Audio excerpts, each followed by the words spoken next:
Hello, great Saturday today. I feel alive.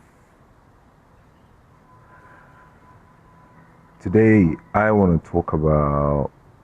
Okay, I've got a topic. Uh, what do I call it? Scam the scammer. That's what's happening in Nigeria, and it's related to education. But Scam the Scammer is the theme for today. It's something I observed. Oh, you got some? Yeah. So thanks, man. Ain't you having some? Okay, you got. All right. So, anyway, sorry about that. What I found is this. With all this chaos going on in Nigeria, Zamfara State, Kaduna State, Borno, yeah, so many places, and then the Niger Delta nonsense. Well, I mean, directly, I'm just gonna come out on a limb and just say it.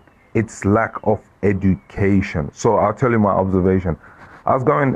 Sometimes I do data processing, but I don't do data processing by using a software to try and dig up some data and mine it.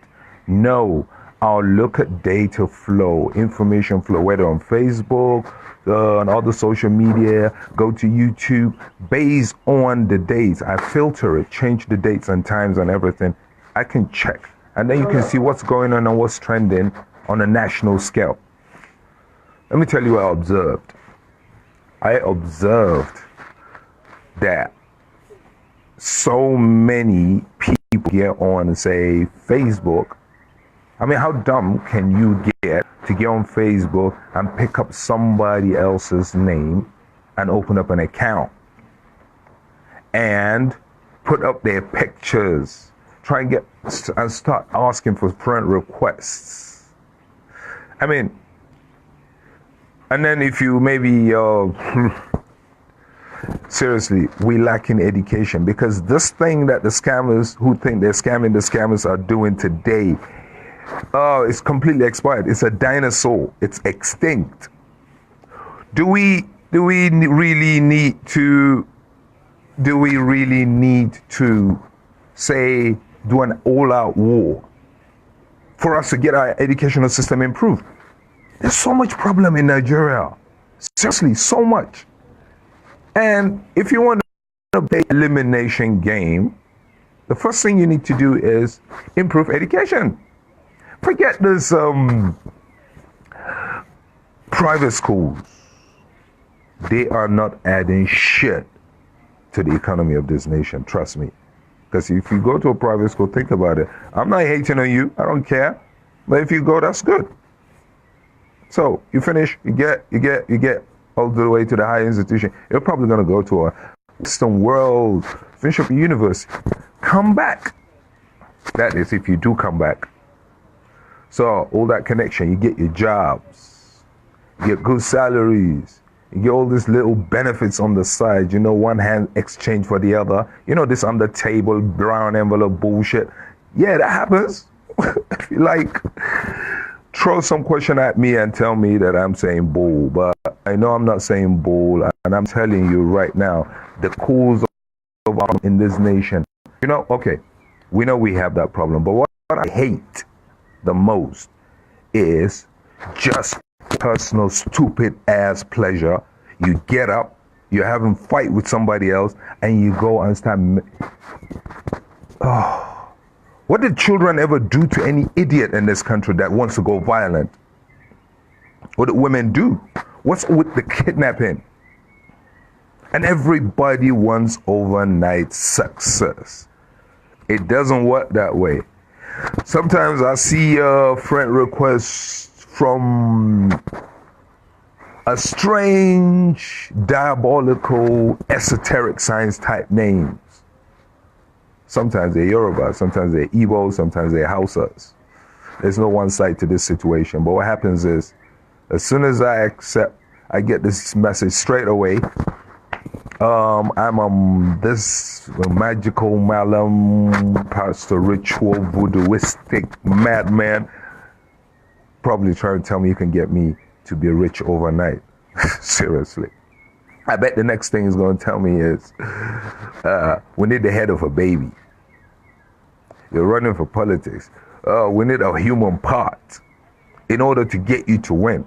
And you will say, I will pay whatever. I want to win by any means necessary. Your any means necessary is killing a lot of people.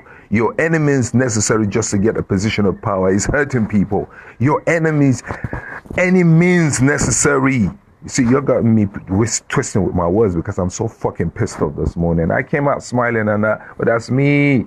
That's Harun Ahmed Amin. I'll smile, but I smile at our old misfortune because it's pissing me off. When you see me smile, you best be walking away because it means I'm not finding anything funny at all. But that's the way I will release that energy or come online and tell it as is. I'm not afraid of nobody. I'm not here to challenge nobody. I'm here to tell you the basic fact, the truth. Yesterday I was talking about the subjection of the subconscious. But we are busy killing one another. We're busy hating on one another. We're busy just to get the other one to be as angry as fuck as we are. We'll go killing children, dumping them in pit latrines, cutting up their head. There's this picture that I see the other day and it's right in my head till now. And I hate that I had to see this picture. There's a man they caught. And apparently he went to sacrifice his little daughter. She's just like 4 or 5. And they chopped off her head. So he's sitting, they beat the shit out of him, put him on the floor, on the ground, sit down, and his daughter's body is laying on him and he was forced to hold her head to separate from the body. How fucked up an image is that? Everybody wants to get rich tomorrow morning. Everybody wants to wake up with $1 trillion in their ass. Well, you don't want to work for it. You see, I went to like how many secondary schools in my life? I was in Capital School in Kaduna. My father passed away and they started moving me. So now I can recollect 6 secondary schools in my life. So every time I see, like this morning I was looking at this thing from a new friend that I had, and they were having this Kaduna Capital School Old Students Association thing. I said to myself, so which Old Students Association secondary school am I supposed to attend like? I mean, you can attend 6. You see how disruptive our educational system is? From the mindset, you can just pull it out. That's what it is. If we move, forget the private school. I keep saying all this about private school. Government, there's a minimum level. No education. I mean, no, the teachers, trust me, I failed in secondary school. I failed. Everything I know today is self-taught because I was pissed off. I used to think I was a dumb idiot. But then I realized it's not me. It's the teachers. What's up, bro? And the method. I don't understand why back in the last year when people got angry, the El-Rufai, the governor of Kaduna State sacked so many, I think about 75% of the teachers. One of my younger sisters had to go and go for the interview and for the new teachers intake thing. Because apparently some of them can't even speak English. And since they can't, and since there's like over 20 million kids on the streets of northern Nigeria, plus whatever number of people, why can't we just do what the Russians, the Germans, and the Saudi Arabians are doing? Do we have to teach our children in English only? We can, for instance, take the North, take some of the school, do a pilot project. We can translate all kinds of science, art, or creativity from any language into the Hausa language. Plus, the Hausa language, everybody knows, is a powerful language, complete dialect. And then teach these guys. I remember there's a guy in Kaduna State that is teaching software development to students who can't speak English. He's only teaching them in Hausa because that's all they can speak. They've never been to school, like the normal, the Western education thing. They haven't done that. But they can program a computer in Hausa. Imagine that. Igbo can do that. Yoruba can do that. And then we can teach every one of those segments English. So that because, Nigeria speaks English internationally, but we got Wazobia. So we can learn both. But let our natural language be the main focus in terms of teaching and education. If you go to the Igbo land, you see Igbos who can't speak good English.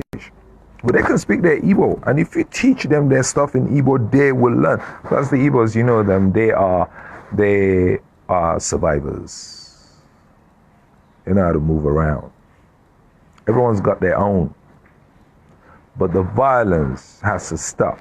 Scam the scammers is a theme of today. That's because people now have resorted to taking anything from anyone where any means necessary without worrying about any repercussions or anything or any consequences to face. And they're willing to do that and sit on it. If you're telling them you're going to take them to court, they are willing to go to court with you, bribe up a few law enforcement and Justice Department agents.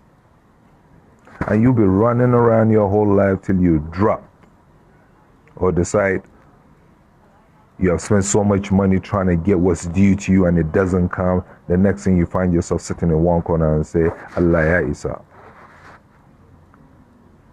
Something like that. But you know what I'm trying to say.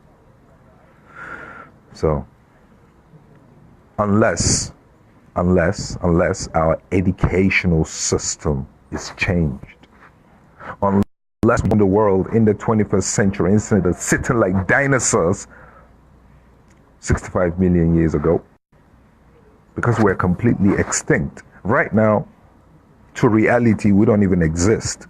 We're just running around like zombies all across the country. People acting like they care about people when we really hate each other. Because if we loved each other, there won't be all this killings. There won't be all this tribe wars, ethnic wars, religious wars, class wars. There won't be none of that. There won't be none of that. It's crazy. And that's the thing. I, for one, don't want to be a part of this. My children, Amira, Ahmed Amin, and Aliyah, and my sisters and brothers' children, there's so many of them, they're all my children. Just as much as I want them to have a good thing in life, I do not want it programmed into their mind in such a way that they will think that material gain is the only order of the day. And if I want to love that for my children, I want to love that for all children. I care about the children. To me, they are the future generations. Like this boy Daniel, 9-year-old kid, the son of my friend that I found. Oh, you're gonna wanna meet Daniel Gashimbaiki. You're gonna wanna meet him, whoever you are. Daniel is 9 years old and he's already talking completely off his time. He's way above that. We got a space program in Nigeria. We have like 6 satellites. I'm sure we're renting them out. We are renting them out. We're renting them out. Sudan, I remember that first Natcom sat one of the satellites. They were paying like $250 million a year to rent one of our transponders. There are so many ways this country get dough come through. So many. But the problem is, it's not well organized. And how do you organize it very well? You start with the education, improve the government educational institutions. There are people who can't even afford to pay for their children's school fees, even if it's in a local government school that teaches the kid under the tree. In Nigeria, 21st century, 6th largest crude oil exporter, more natural resources than most of the African countries. So much gas reserve. It will put Russia to shame.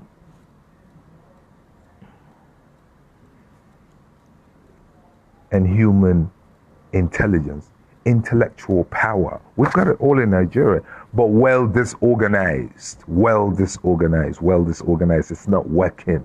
It's not working at all.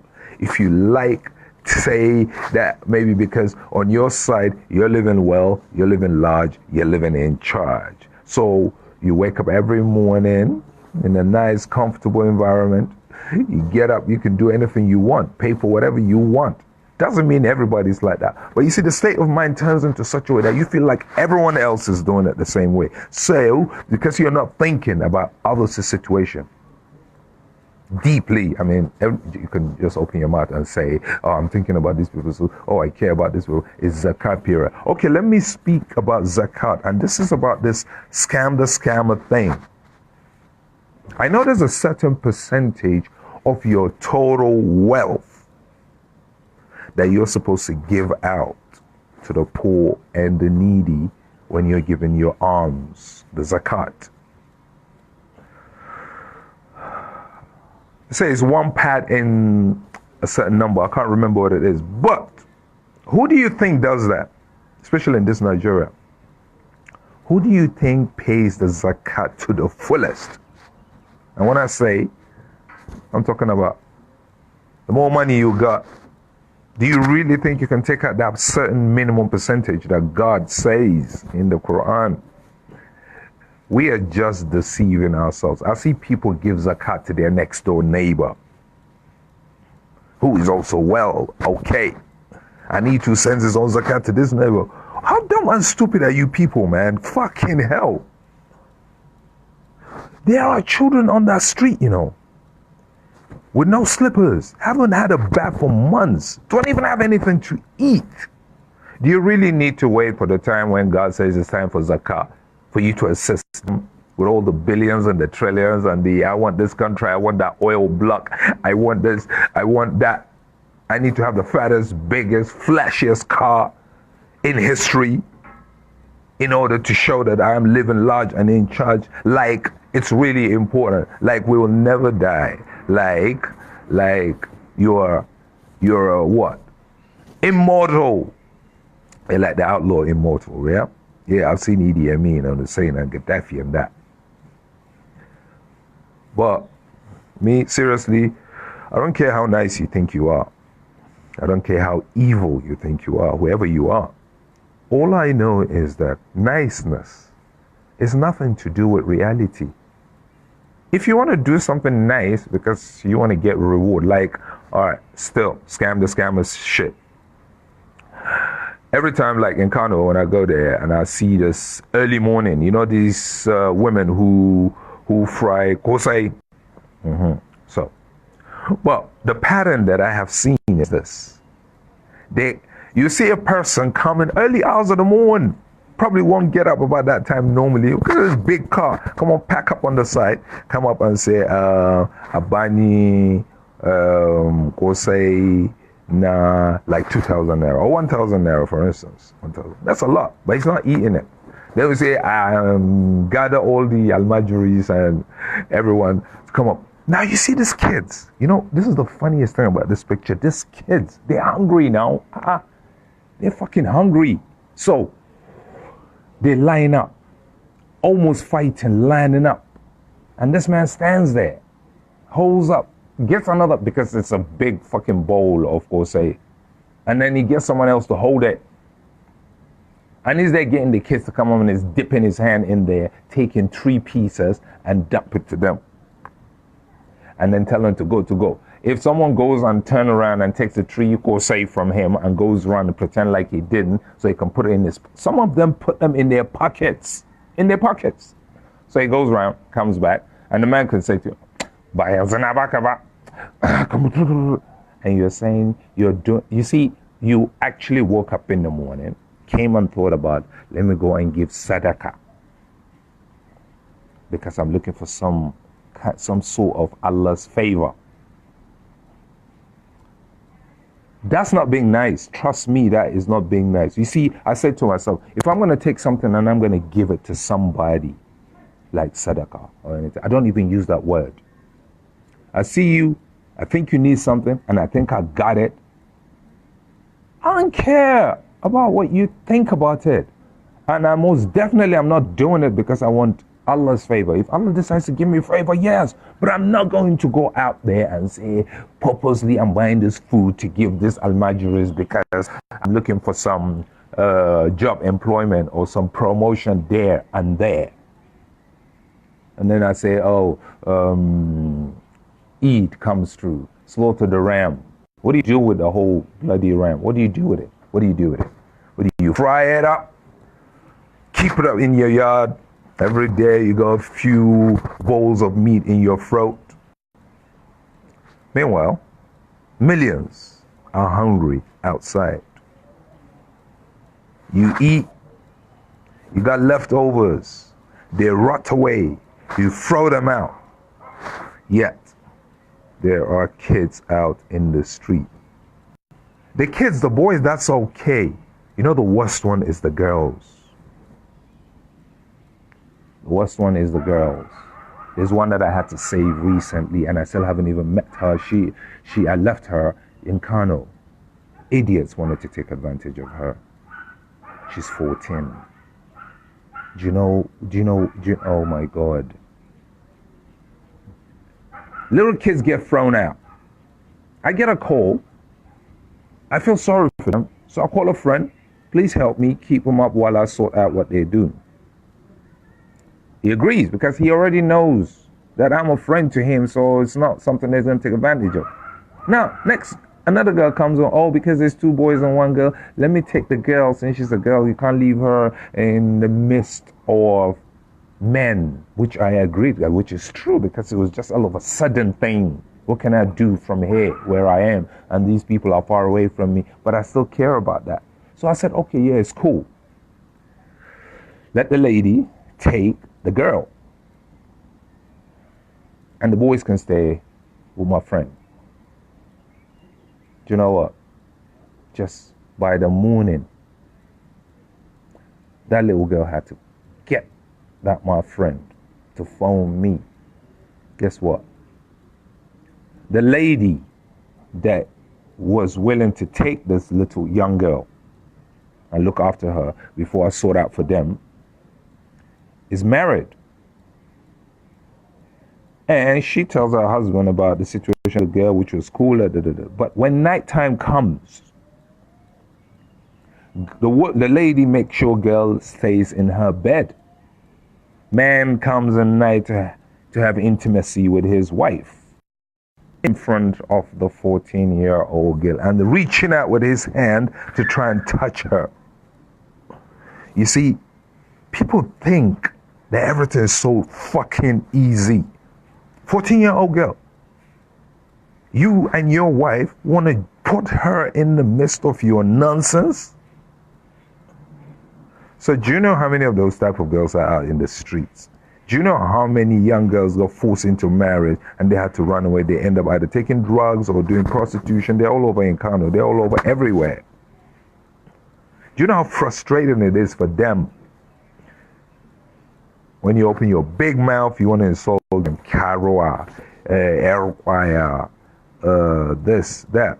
Find out their story. Come on, man. Everyone's got a story. Everyone's got a dark side. Some are too painful to express.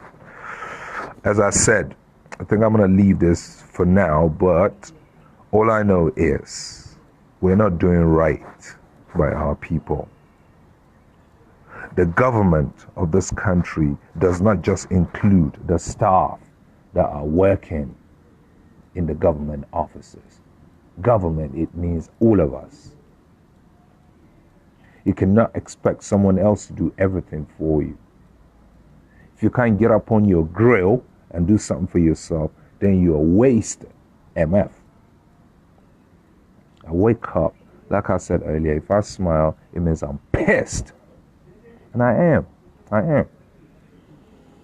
So I'm sitting here thinking to myself, if I go over there and if I catch that idiot that wanted him and his wife to sleep with this little girl, I will rip his throat out. But then that means I've joined in the violence. So I'm sweating, I'm tired, I'm thinking like, what the fuck am I going to do? I think I might even have a cigarette right now because it's so fucked up. So, anyways, I think I'm gonna have to let you guys go. I'm gonna get my head together. Right. It's not like it's the end of the world, is it? But stop being violent, stop evil wickedness, man. Especially to children and to women, and to everybody. Right. It's time for me to have my break. So I'll holler later. Thank you, guys. Really nice.